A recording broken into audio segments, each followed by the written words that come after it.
Esperluette. Bienvenue dans ce nouvel épisode d'Esperluette, le podcast à l'écoute des belles énergies entrepreneuriales, associatives et artistiques de mon territoire, le Vaucluse. Pas besoin d'être vauclusien ou vauclusienne pour m'écouter, ce podcast est surtout une bonne dose d'énergie positive qui va vous inspirer et peut-être même vous donner envie de partir à la découverte de votre propre territoire. Esperluette est un podcast particulier car vous pouvez y écouter plusieurs formats différents, interviews, plateaux thématiques et chroniques. Pour découvrir tout ça, rendez-vous sur esperluette-podcast.fr. Je suis Marie-Cécile Drécourt, la productrice de ce podcast, et aujourd'hui, c'est l'heure de la chronique environnement que je produis en partenariat avec RTVFM, la radio du territoire ventoux. On peut le faire, c'est une chronique qui vous donne des idées éco-responsables et locales pour que vous puissiez avancer à votre rythme. Pour le dernier épisode de la saison radiophonique, j'ai eu envie de demander aux auditrices et auditeurs de la chronique de participer pour montrer que nous avons toutes et tous de bonnes idées simples à réaliser pour respecter notre chère planète. Je vous partage ici les enregistrements de celles et ceux qui ont bien voulu s'enregistrer. On va parler de réduction de consommation d'eau, de ce que l'on peut fabriquer soi-même, de la reconnexion à la nature et même de voyage. Bonne écoute! Bienvenue dans ce nouvel épisode d'On peut le faire. Aujourd'hui, ce sont 3 astuces autour de l'eau que je vous propose, car c'est vrai que l'eau potable devient de plus en plus rare et que limiter sa consommation d'eau n'est jamais très difficile à mettre en place, mais c'est un geste qui peut faire la différence. Voici les idées de Valérie, Bénédicte et Jean-Philippe pour économiser un maximum d'eau. Pour Oui, on peut le faire, j'ai envie de partager la petite astuce pour ne pas perdre l'eau qu'on n'utilise pas. Quand on a besoin d'eau chaude, il y a une quantité d'eau froide qui sort du robinet avant d'atteindre la température souhaitée. Pour ma part, je l'ai évalué et il y a bien 4 litres pour que l'eau devienne tiède. Alors, je me suis muni d'un bidon de 5 litres que j'ai disposé tout près des points d'eau que j'utilise régulièrement et dès que j'ai besoin d'eau chaude, je les dispose sur le robinet pour qu'ils puissent récupérer l'eau froide. Ensuite, j'ai en stockage de l'eau pour les plantes et pour le jardin. Et l'hiver où il y a moins d'eau pour la nature, je les utilise dans les toilettes. Voilà, c'était Valérie du Sud-Gironde, de Rions exactement, un petit village tout près de Bordeaux. Et oui, avoir un comportement éco-responsable, on peut le faire. Salut, c'est Jean-Philippe de Lisbonne au Portugal. Alors avec un ami, on a lancé le club du gant toilette. L'idée c'est que au lieu de prendre une douche tous les jours, un jour sur 2, on revient à la vieille méthode du gant de toilette. On remplit un lavabo d'eau et on se lave avec le gant de toilette. Ça prend pas plus de temps que de prendre une douche et ça respecte même la peau vu que la douche, c'est bien connu, en fait, abîme la protection de la peau et les bactéries bénéfiques qui vivent dessus. Donc ça nous permet de réduire notre consommation d'eau considérablement pour la toilette un matin sur 2. Et on garde quand même le plaisir de la douche quand on a envie. Voilà, on peut le faire. Bonjour, je suis Bénédicte de Grigny Local. Alors, le bon plan, en fait, pour être éco-responsable, c'est faire pipi sous la douche. Parce que pour l'anecdote, 2 étudiants d'une université anglaise ont lancé la campagne Go with the Flow avec l'approbation du recteur de leur faculté. Donc, c'est proposé de faire pipi sous la douche pour sauver la planète. Bon, il faut savoir que le fait d'éviter de tirer la chasse permettrait de sauver 4380 litres d'eau potable par an et par personne, rien qu'en faisant ce petit geste du matin ou du soir ou des deux. Une longue vie à l'éco-responsabilité. Salut! Merci à tous les 3 pour votre participation. Avec les astuces du jour, vous l'avez entendu, réduire notre consommation d'eau, oui, on peut le faire. La semaine dernière, nous avons parlé de comment réduire notre consommation d'eau. Cette semaine, l'épisode s'adresse à toutes celles et ceux qui aiment créer de leurs mains pour transformer des objets que l'on aurait pu jeter ou créer des produits du quotidien plus écologiques. Je vous laisse écouter les astuces de Cécile, Alice et Catherine. Bonjour, je m'appelle Cécile, j'habite dans le Gard, à côté d'Avignon. Je me suis cousu des sacs à vrac dans des vieux draps pour acheter mes produits secs dans des magasins bio. Donc tout ce qui est riz, pâtes, graines pour faire le pain. Je les achète exclusivement en vrac et je n'utilise que mes sacs faits en tissu. Voilà. Ma petite astuce pour l'environnement qui est vraiment devenu un vrai mode de vie.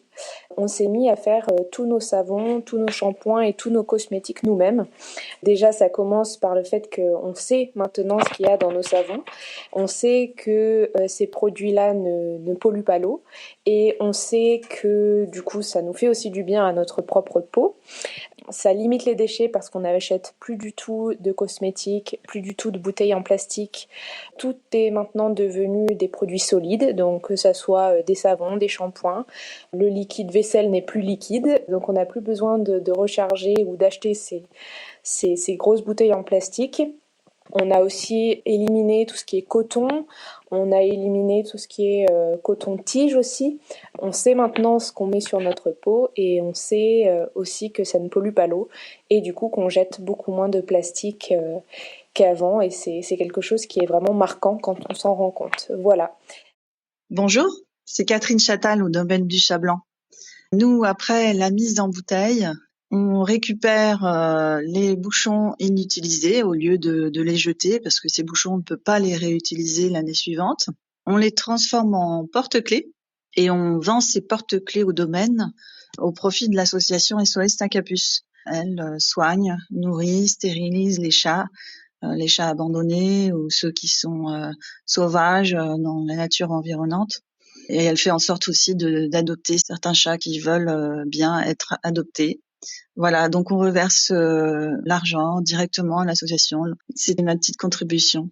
Merci à toutes les trois d'avoir partagé leurs idées éco-responsables. Maintenant, vous savez qu'avec un petit peu de créativité et de temps, évidemment, réduire notre impact sur l'environnement, oui, on peut le faire. Cette semaine, Emma, Lucille et Marion vont vous montrer que c'est en tentant des choses que l'on fait avancer nos comportements dans le bon sens. Je m'appelle Emma, j'habite sur Avignon. Il y a 2 ans, je me suis lancée dans un projet de création d'entreprise qui m'a amenée à me questionner sur l'impact écologique de la production des plantes d'intérieur. J'ai découvert que les plantes que l'on trouve dans les circuits classiques de distribution ont au minimum traversé l'Europe depuis les Pays-Bas, voire même ont été produites en Afrique et ensuite sont passées par les Pays-Bas puis par chez nous. Donc c'est ce constat qui m'a amenée à démarrer ma propre production de boutures locales que je produis sans pesticides et sans intrants chimiques, tout en utilisant en fait la ressource déjà disponible sur le territoire. Donc pour cela, j'ai mis en place une recyclerie végétale par laquelle je récupère des invendus auprès des professionnels de la vente de plantes ou des trop-pleins de boutures auprès des particuliers que je soigne et que je repropose à la vente. L'idée, c'est ainsi de proposer une boucle vertueuse pour qu'on puisse avoir plein de plantes d'intérieur chez nous sans impacter négativement la planète. Bonjour, je m'appelle Lucille. J'ai créé une entreprise qui s'appelle Origine Tissage. Mon idée, c'est de tisser des matières naturelles, locales, françaises ou sourcées. C'est de proposer un tissu 100% donc français, de préférence, tout en couleur naturelle. Voilà, c'est un peu nouveau parce que finalement la filière française est loin d'être aussi forte que ce qu'on pense. Donc moi c'est le tissu, c'est-à-dire j'achète du fil et avec ce fil je fabrique du tissu au mètre. C'est un challenge mécanique mais aussi de design, de création. Donc voilà, c'est quelque chose qu'on peut faire. Même s'il n'y a pas de formation en France, voilà, les professionnels qui vont bientôt tous partir à la retraite doucement sont plutôt ouverts et très gentils. Donc voilà, je voulais partager cette expérience. Hello tout le monde. Alors moi, ma petite astuce éco-responsable, c'est une astuce un peu spéciale. C'est un petit tips pour fertiliser son jardin. Mais c'est pour les personnes qui ont leurs règles. On peut garder nos fleurs, nos plantes et notre jardin en santé grâce au sang menstruel des règles. En fait, le flux menstruel, il est reconnu pour être un très très bon fertilisant. C'est un engrais rouge, naturel, qui contient entre autres des électrolytes comme le sodium ou le potassium. Et donc voilà, l'idée c'est de pouvoir, avec sa culotte de règles ou avec sa coupe menstruelle, récupérer son sang et de le donner aux plantes le soir ou le matin, et vraiment ça sauve des plantes. Il y a une reconnexion au vivant et à la terre qui se fait, donc je dirais que c'est éco-responsable et en plus c'est aussi très spirituel comme exercice. Donc voilà, je le souhaite à toutes les personnes qui peuvent essayer. Merci à toutes les trois pour vos astuces originales. Elles prouvent bien que chacune et chacun, nous pouvons faire bouger les choses à notre niveau, selon nos centres d'intérêt, et que bien sûr, oui, on peut le faire. Aujourd'hui, on termine cette thématique en parlant de voyage, avec Coralie et Elodie. Des idées d'auditrices qui résonnent avec les épisodes dédiés au tourisme durable que j'ai réalisés en avril. Mon astuce pour un comportement éco-responsable, c'est de rechercher les lieux qui sont près de chez moi et qui ressemblent un petit peu à des paysages ou à des autres pays pour lesquels on devrait prendre l'avion pour aller les visiter. Et pour l'instant, je privilégie, on va dire, le tourisme local, ce qui permet aussi de faire vivre les communautés et les artisans et professionnels autour de chez moi, plutôt que de dégrader mon empreinte carbone avec un grand trajet en avion. On a la chance en France d'avoir un pays absolument magnifique et plein de petits endroits, on va dire à moins de 4 ou 5 heures de voiture, qui permettent pour une semaine de vraiment se dépayser sans aller trop loin.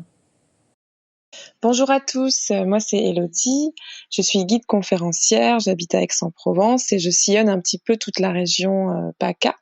J'ai voulu créer un concept de tourisme plus durable, plus vert, plus respectueux de l'environnement, en proposant des balades immersives en Provence, alliant nature, culture et bien-être, avec des partenariats, notamment avec des artisans locaux pour faire découvrir des produits de la région, des agriculteurs pour faire des balades dans des sites qui sont en agriculture de conservation, en biodynamie, sur des voiliers. Et puis, je propose des balades yoga et randonnée pour amener les gens à marcher dans la nature, à effectuer une marche en conscience, une marche afghane, quelque chose qui nous relie au milieu, à l'écosystème. Ces balades ont vraiment pour but d'amener les gens à prendre conscience du patrimoine naturel et culturel, appréhender les écosystèmes en renouant avec ses sens. Donc, profiter tout en étant amené à comprendre comment ça fonctionne et pourquoi il est important de préserver notre patrimoine. En fait, c'est vraiment de la sensibilisation. Et donc, il y a une grande écoute et une belle réception et je suis très contente d'avoir lancé ce projet. Merci à toutes les deux pour votre témoignage et merci à vous, auditeurs et auditrices de cette chronique. Si vous avez été fidèles, vous avez entendu 42 épisodes avec dans chacun d'entre eux des idées éco-responsables et pour la plupart vauclusiennes pour avancer à votre rythme vers un mode de vie plus respectueux de notre planète. Je le répète, être parfait ou parfaite, ce n'est pas possible.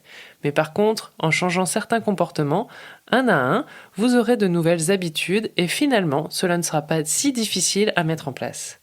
Vous avez tout l'été pour tester les différentes astuces partagées dans cette chronique. On se retrouve en septembre pour la suite, car oui, j'en suis sûre, on peut le faire.